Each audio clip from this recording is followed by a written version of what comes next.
All right, it's Mark and Ann with CareQuest. We are back. How you doing today, Ann? I'm doing great. How are you? Yeah, you just didn't make it in, didn't you? I did. I came sliding in at the last minute, but it's okay. I'm here. Had the state patrol helicopters chasing you because you were speeding. Yeah, no joke. I did pass the state patrol when I had to slow down. But you know that big dump truck in front of me helped me to slow down. So Yeah. Ann, who do we have today? we have Autumn Holt. Autumn Holt. I'm sorry, mispronounced her name there. Today, and she is with Aging Life of West Georgia. Hmm. So Autumn has got several years, about 14 years experience in financial reporting. She's done probate compliance, and she's been with ALC for the past 10 years. Mm. So she has got lots of experience in dealing with seniors and what's next and helping them with that. And I'm really excited to talk about this today. As I am as well. So let's count this down and we'll get Autumn in here and we'll get this show going. All right, sounds good.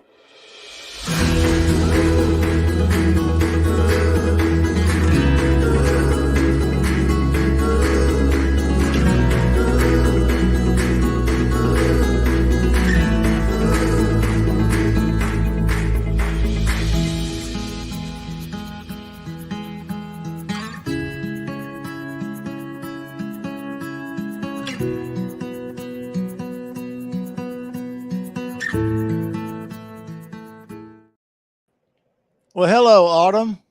Hi, Mark. Hi, Ann. Hi, how are you? I'm doing well. Thank you. Welcome to the show. We appreciate you joining us. Thank you so much. All right. Well, let's kick this off. And what'd you say, Ann? I'm sorry. I'm really looking forward to this because when Autumn and I talked, I told her they are doing a lot of what I want to do. So I love excellent. yeah. So this is going to be fun to talk about. Well, Autumn, tell us a little bit about yourself. Well, as Ann said, I have been with the company for the last 10 years. I have a background in finance. I do have a bachelor's degree in business management. And as I started working with the company, I started part-time, just doing their bookkeeping. I didn't want to get into the care management at all. And then as it kind of, as I moved on with the company, I started slowly getting in with more clients. They just kind of, I told Mark, they kind of snuck it up on me. And eventually I got my certified care manager. And now I work directly with clients, as well as continuing to help with account management and probate compliance. We do work with the probate courts and making sure that all the reports are filed and they're accurate and they're on time and those types of things. All that fun stuff. Yeah, all the good stuff. And then I've recently started doing more community outreach and marketing. Very good. Well, we've got some questions here that Ann's going to be asking you. So, Ann, you have anything to say? You want a first question? No, let's go ahead and talk about this because I really do want you to get out there. So talk about what it is that Aging Life Care does exactly so that they understand. Yeah, so Aging Life Care is a really broad term. For us, we work specifically with disabled adults and older adults. There are some Aging Life Care managers out there that do work with disabled children. But we provide, Aging Life Care managers can provide advocacy, they can provide medical management, oversight, assessment, planning, just assistance in all of those types of areas that are really kind of unknown unless you work in that, field. For us specifically, what we do is we start with a full assessment. So when you hire us, we come in, we look at all areas of the client's life. We look at finances, medical, environmental, social, support system, and we create a care plan. And for some people, that's all they need. They just need that plan. What is the next step? What is the right direction to go? And then for other people, they need more assistance than that. So I have clients that I go to every single doctor's appointment with them, or one of our team members goes to every single appointment with them to make sure that medical information is received and to help make sense of that medical information so you can make the most informed choice regarding your medical treatment. Sometimes that means we partner with care companies to help seniors or disabled adults get that care in their home. We work with the nurse managers of those companies to ensure that the care that they're receiving is adequate and appropriate, and that there's no issues. Sometimes we help make sure that their bills get paid on time. We'll take over their financial stuff if they're having issues with that, and just make sure that all of their bills are being paid. One thing I'm sorry to interrupt, but one thing I want you to point out, though, is that when you talk about your team members, we're not talking about we've got, 10 of us and we all split this up and do whatever. There's 3 of you. There's 3 of us. Yes, Wow. which I think makes that a little more intimate, for your clients. So you're Absolutely. not Challenging. about, you're not talking about we're going to send in so-and-so that's going to come to you, and then so-and-so is going to go, and you don't have all of that. You've got 3 of you that really do this. So when you attend a doctor's appointment, you really already know everything about that client. Yes. Yeah. Absolutely. So do you obviously get power of attorney obviously in place for those things? Yeah. Depending on the case, sometimes it is power of attorney. Sometimes it's simply a HIPAA release of information. I do have some clients that they just sign a release and I send it to the doctor so I can talk to the doctor on their behalf. And then other times with the more advanced clients, if they don't have family who is able or willing to serve, we will actually step in and serve in that legal capacity as guardian or conservator. Guardian being, we make the decisions, the medical, where you live, that kind of stuff for your person. Conservator being we make the decisions for your finances and your assets. And who are your partners in crime at your office? Let's talk about. Yeah, so the company is owned by Tina Robinson and Kai Howell. Tina is a licensed clinical social worker. She's also a national certified guardian. There are only 2 national certified guardians in the state, and Tina is one of them. She has served as a guardian or conservator for several counties since 1999. She is let me think. She's been a social worker since 83, I believe it is. Wow. So she's worked in hospital discharge planning. I believe she worked in hospice. She also is the court-appointed evaluator when those petitions are filed for a determination of incapacitation. The court appoints a third party to do those evaluations, and Tina does a good majority of those for our local courts here. Okay. Wow. And I love that because her having that benefit and having that experience, you again don't have to go hand off to somebody else to get those kind of things done. And I think you told me when we talked just real quickly before we just move on, Kai is a gerontologist. He has his master's degree in gerontology. Yes, ma'am. Okay. And he is also a certified care manager through the National Association of Certified Care Managers. Okay. So some great credentials there as partners in crime with you. So yeah. Okay, great. Okay. So tell me who can benefit the most from your services? Let's talk about that. Yeah, so there's really 2 main groups of people that really benefit the most. The first group is the older adult themselves. As you're aging and you notice some of those changes, or maybe you're just planning for those changes. I have what I call touch and goes. We've got some clients, they'll come in, they'll touch base with us. We'll update their care plan as they want. We make the plan. And then they go on about their way, but then they have the plan in place. So when those changes start to happen, the kids don't have to make the decisions. Their decisions have already been made. Their wishes are already known. A lot of times that means we put them in touch with an elder care attorney to get those life documents put in place. But we talk about everything and we kind of make the plan. The second group of people that really can benefit the most, and probably is our biggest group, is either the adult children or the caregiver of the disabled adult or the older adult.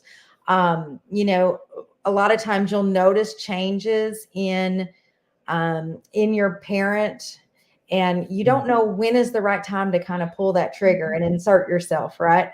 So they can come and talk to us, and we'll get it all together and make the plan and tell them, hey, you know, they're actually doing okay. You might be a little overprotective, or, you know, they're really not safe. We've really got some changes. Let's try to do, let's work on a plan. And we always try to do the least restrictive plan possible, right? So we're not going to suggest that someone go into skilled nursing if they are appropriate for an assisted living. So we always try to maintain as much dignity and independence as possible. Sure. Venus asked, is Tina what is referred to as a guardian of light at light? Is it? Guardian ad litem? Yeah. Yeah. It came out at light. I'm like, I think I'm saying this right, but yeah, Venus asked if I was testing you, Autumn, to make sure you had that right. But so is that true? Tina's referred to as a guardian ad litem? Tina has served in the capacity as a guardian ad litem, at least once that I know of. Typically, though, a guardian ad litem is an attorney, especially when we're talking about probate. A guardian ad litem is an attorney that is appointed for the proposed ward. That's what you call the senior that you're, you know, petitioning that they be determined incapacitated. And that attorney doesn't necessarily fight for what the senior wants.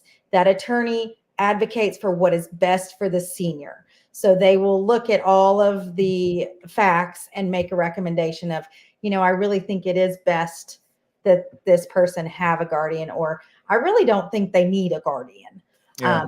But that is part of the probate process. Now, Kim asked, was Tina a founding member of the Alzheimer's Support Group of Carroll County? She was. Yeah. Okay. She absolutely was. Excellent. Well, we kind of already mentioned some of this, but just go a little bit further on who is your staff and what qualifications do they have? Yeah. So like I said, Tina has worked in hospital discharge, and that's really where she kind of got the passion for this business. Is she just saw so many seniors coming out of the hospital, and they didn't really have a clear plan or a clear, you know, a clear path. And so many families were struggling with what is that path? And it's always after a crisis, right? Somebody's fallen and broken a hip, or there's been a stroke or some sort of major life change. And so that's really where we kind of shine. Is we don't want to get to that crisis point. We'd prefer very much to do a lot of, you know, pre-planning. Yeah. Well, not to get off in the weeds here, this would be discussed enough in the future with Ann and all, but that's sort of something that we're CareQuest, we're working on kind of behind the scenes. Is when we have someone refer a client to us to help with in-home care placement from an independent or assisted or memory care, it's sort of dropped in their lap overnight, almost like, hey, they're getting discharged in 2 days. And we're trying to shuffle the deck and go, hey, we want to put together a program to where we're able to get with the discharge planners and say, hey, let us meet with the family really after they're on intake, to where we can sit down and see what their concerns, their issues, all of those things, and help them pre-plan. So when discharge comes up, we already got that in place. So if they need to go into assisted living or memory care, it's already set up. If they need home care, it's already set up. So I just going along with what you're saying, so many people don't know what to do, and they're already going through enough stress as it is. They're overwhelmed. It's completely overwhelming. And now there's the pressure coming from social workers and the discharge, because they have to clear the room for the next patient. So there's some pressure there. And then there's pressure on yourselves and us trying to help that out. So a lot of it could be eliminated if we just kind of, hey, let's back up a little bit and reshuffle the deck and go, hey, there's a better way to approach this, but it's getting enough people to listen. But anyway, that's kind of going on. When you said that, I'm like, hey, let me get on this horse and gallop down the track. No, but you're not wrong though, because really discharge planning should start at admission. Yeah. It should, so that everybody knows kind of where we're going and what we're doing. And sometimes people don't really know what's going to happen at the end and where they're going to go. I mean, that, that you run into that problem too, where families really haven't made that decision, and you got half the family thinking one thing and half the family thinking another. And then well, Ann, with your experience in nursing home, and Autumn with all your experience, it's almost like a fantasy, isn't it? To go, wow, could we actually have, could we be the voice of change and change the whole thing to where that becomes customary, to where that's part of admission? I was saying the wrong word, Ann. Thank you. I was saying intake, but admission. No. It's okay. I wouldn't have stopped. Intake works too. Because some people do call it intake. And in the world I worked in, it was always an admission, but whatever. But no, and you should start. And you're right. I really hope that we could be a voice of change in that perspective, because I know there are social workers out there in the nursing home side of things. Now, Autumn, I don't know about, your side of things really, but I can tell you in the nursing home side of things, that would probably appreciate having somebody to come along beside them to help with some of that, because for them, that is supposed to start at admission, and that discharge planning is to start there. But Autumn, I think, case in point to what you're talking about, all of this, and we've said this before in past podcasts, even this hits you out of the blue, and nobody has planned and prepared until all of a sudden here we are, and mom fell and broke a hip or whatever's going on with them, and then it's wham, here's everything, and make a decision. So it's a little hard. A little hard. Exactly. And then and one of the things that quite often will happen is brother wants this, sister wants this, and mom wants this. Yes. You're so spot on, because it's just like, even with my own family, what's best. You're like, Dad, I want to stay here until they drag me out by my feet. And I'm like, well, I'm about to start dragging because but I totally get it. Well, Kim already kind of cracked the lid on this. So say a little bit more and give a little plug here. Yeah. So Aging Life Care actually works very, very closely with Carroll County Alzheimer's Group. Kai actually is the president right now. As Kim noted, Tina was one of the founding members of the support group. And, they just do a lot of really great work. They've got a lot of programs out there. You should really check out their Facebook page. They've got free events for Alzheimer's patients and their family. They've got, a lot of times we've got free community events happening that are educational. And really everyone needs to be Alzheimer's aware or dementia aware, right? You can't deal with a dementia patient or someone diagnosed with dementia in the same way that you would come talk to myself or someone who hasn't had dementia. And to just be aware of how to interact with them. I know y'all have had Teepa Snow on before. We actually had a couple of educational events with Teepa Snow. We've had Gary LeBlanc out a couple of times, and I think we're planning another event for him. They also have great resources for those people that are caregiving. They have I just saw Kim pop up with a support group. They have twice a month. They have support groups. They also have a respite program where you can apply, and if you qualify, you can get a few hours every week to go grocery shopping by yourself or take a shower by yourself. Or just go walk around the woods and take a something. Yes, just take a breather, because caregiving is really hard.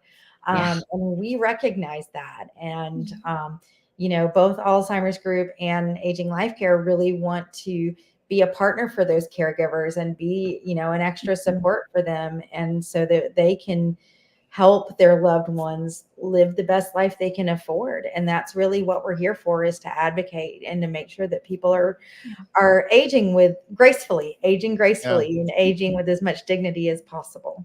Yeah. Well, I think, just giving a shout out to, all caregivers, because it's one thing to do it as a family member, and that has its own stuff. But I think about the nurses that look over mom. She has 24/7 and they're on 12-hour shifts. That's a lot. It is. That's a whole lot. And it's someone that you're not related to. So when they can be challenging and difficult, I'm like, man, these people are special. They are. They really and truly are. Yeah. And it takes special people. You can't, I've said for years, you can't do this, whether it's, and I know, my wheelhouse is nursing home. Yeah. That's where my heart is, but you can't do this as a caretaker in any form, but you sure can't step into a nursing home. Yeah. You can't step into a home care company as a CNA with home health or any of those things. If it's not something in your heart, if you're there for a paycheck, you're not going to stay. Yeah. It just doesn't work that way. But I can tell you from the nursing home side, we absolutely get attached and they become our family. Yeah. You get to know these people and you feel like you live with them, because there's a lot of nursing homes now that even do 12-hour shifts. CNAs do 12-hour shifts, and that's long hours. And you get to know these people. You know them sometimes better than the family knows them. Yeah. Well, Ann, is there anything you like to add? Not for me. What about Autumn? Is there anything else you want us to know? I just, again, I just appreciate everyone who is in this area, this senior aging industry. And I really have enjoyed kind of coming into the fold here. We all work together. We all may work for different companies, but I think that, exactly what you said, Ann, we all absolutely care for our seniors, and we couldn't do this if we didn't, because it's hard. It's really hard. It is. And it truly is a labor of love. And it really is like that, at Aging Life Care as well. Yeah. Well, Autumn, go ahead. I'm sorry, Mark. One last thing though, let's talk about is how do people pay for your services if they were to need you? Is it private pay? Yeah. Do you guys take Medicare or Medicaid? Can you talk a little bit about that real quick? Absolutely. So, unfortunately, as far as care management services, insurance has not quite caught up with the times yet. So we are private pay on that side. However, Tina is a licensed clinical social worker. She does have a private counseling practice, and she focuses on geriatrics and caregivers. So if, a lot of caregivers, they just need that hour to come and talk and kind of get some strategies, just some extra support. So sometimes, it can be more of a counseling. If we can get them in the counseling track, then she is a Medicare provider. She is not Medicaid, but she is Medicare provider. So if they need some counseling and some extra support while they're going through this with their loved one, we, instead of care management, we may put them in the counseling. Sure. Okay. Okay. Great. Okay. Well, Autumn, we really appreciate you coming on here and doing this show. Once again, there's Autumn's contact information, and Ann and I and myself, we have a lot of shows coming up. We would like for everyone to please support the channel, like, subscribe, share. It may not be something that applies to you today, but I always have to say, if God gives you the days to keep living, if you're not going through it, you're going to be going through it. And you definitely know someone that's going through all this. So again, what we do here at CareQuest, of course, we are the podcast show, but the way we pay our bills is we help place people into independent, assisted, or memory care, or as well as finding them in in-home care agencies that's a proper fit for each family. So with that said, Mark and Ann, Autumn, thanks again. Wish you a great rest of your week. And until the next show, we will see everybody later.